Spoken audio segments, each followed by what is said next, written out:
Temba, thank you for joining us. Please tell us a little bit about your experience of the first test. Must have been nice to get back to playing some red ball cricket again. Yeah. Test cricket.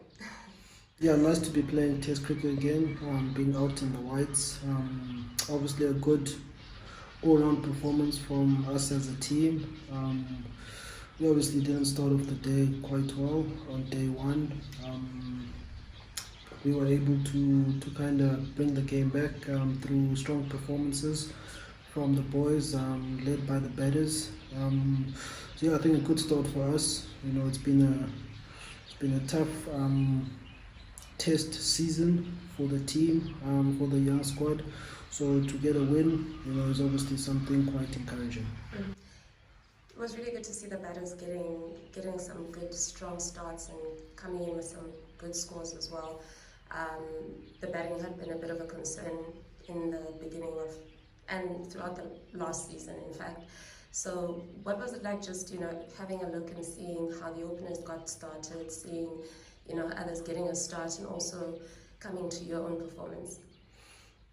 Yeah, like you rightfully said, there hasn't been a lot of consistency or confidence in our batting. So I guess the pressure was on the batters, especially considering that they are the senior guys within the team, to really step up and lead the way. And fortunately, the guys were able to do so. Dean and Aiden obviously set us up quite strongly with the partnership, and the guys that followed suit. Obviously, with Faf, his career best, that was more than magnificent. I was able to set up a partnership with him to really get us into a winning position. It was nice for myself as well to get runs under the belt. Like I said, it's been a while playing red ball cricket. So yeah, to get some runs is always good. Get the confidence flowing. Most importantly, build from there. Was there any kind of pressure going into that test match on your side, feeling as though you need to score runs? And are you quite comfortable with the way that you've gone about your business in that previous game? Yeah, quite comfortable with the way I went about my business. Obviously, I would have wanted to score a lot more runs. Opportunity was there. And I guess me walking prematurely before the umpire had made the decision, probably looking back, wasn't the cleverest of things, but it's something that just happened in the spur of the moment. In terms of pressure, I think there's always pressure playing test cricket. You always want to be putting your best foot forward, and I guess as the batting team, as a collective, you could say that there was pressure on us.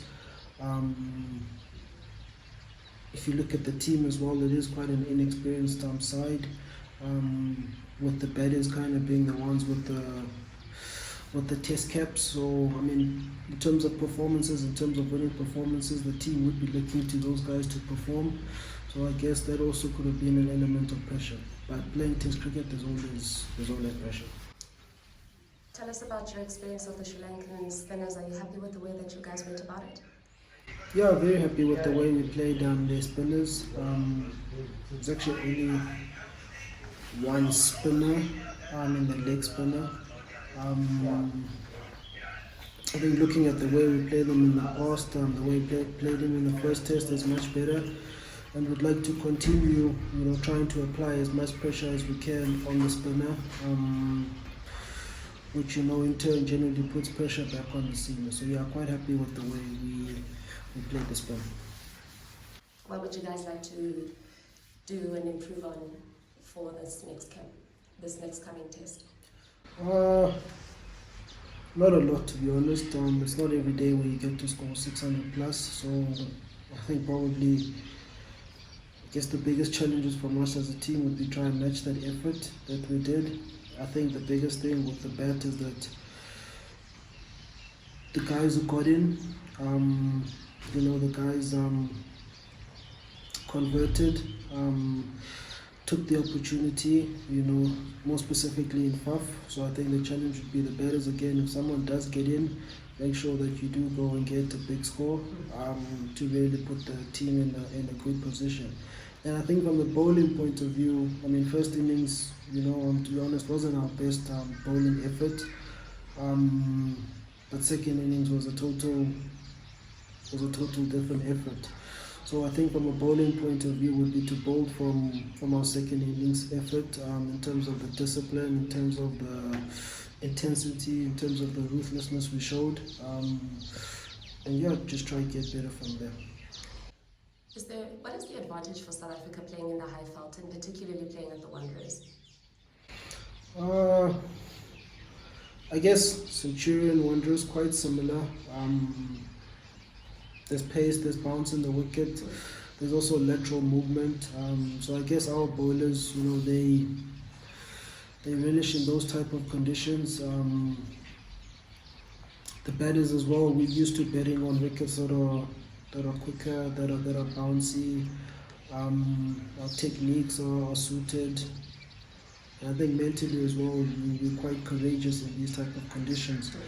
So I guess the conditions being familiar to us, it makes it easier for us to kind of adjust and play our way of cricket.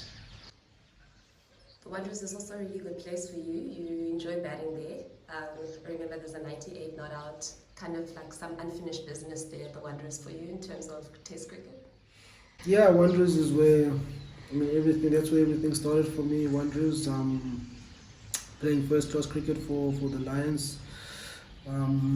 There's good memories for me at the Lions, and I guess in this next test I'd like to create more memories. You are right in saying that there is a feeling of unfinished business per se. So I think if the opportunity is there again to get in and get some runs, I would like to do so and make it count. There's some really exciting youngsters in this team, particularly in the batting unit. In the bowling unit. Vian is back. Ruto got his Test cap. And you're dealing mostly, as you mentioned a little bit earlier, with people that have got very little experience of Test cricket. The most experience in Tests in this team is with the batting unit. So what has it been like navigating through and having conversations with youngsters like Vian and Ruto and all the other guys that have come in, all the new faces in the team? Yeah, so I think, like you said, our bowling attack is quite experienced, but in saying that, there is a lot of skill amongst those guys, so there's no compromise from that point of view.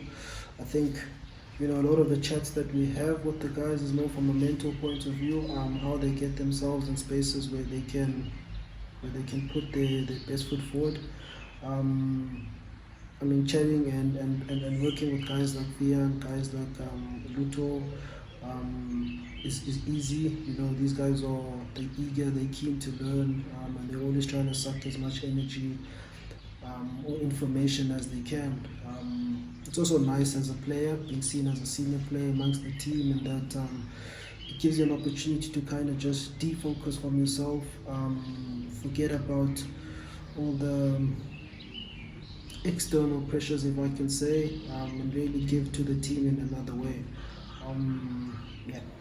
Quinton spoke about you as one of the leaders in the team that he taps into. Do you enjoy that leadership position and that responsibility? Yeah, I enjoy it.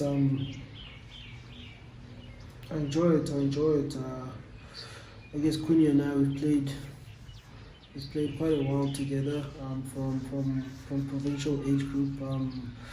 So there's an understanding of each other in terms of our strengths, in terms of where we can help each other. Quinny, he's identified me as someone who can help him on the field with all the little soft issues, if I could say. And any type of responsibility I'll take. I enjoy the leadership that's come within the team. And finally, bubble life. What has that been like for you? It's a different way of life. It's a different way of playing cricket and experiencing a tour. The first time where you've had a tour where everything is just so enclosed and there's so many restrictions and things like that. It started obviously with the England tour, and now you're in your second.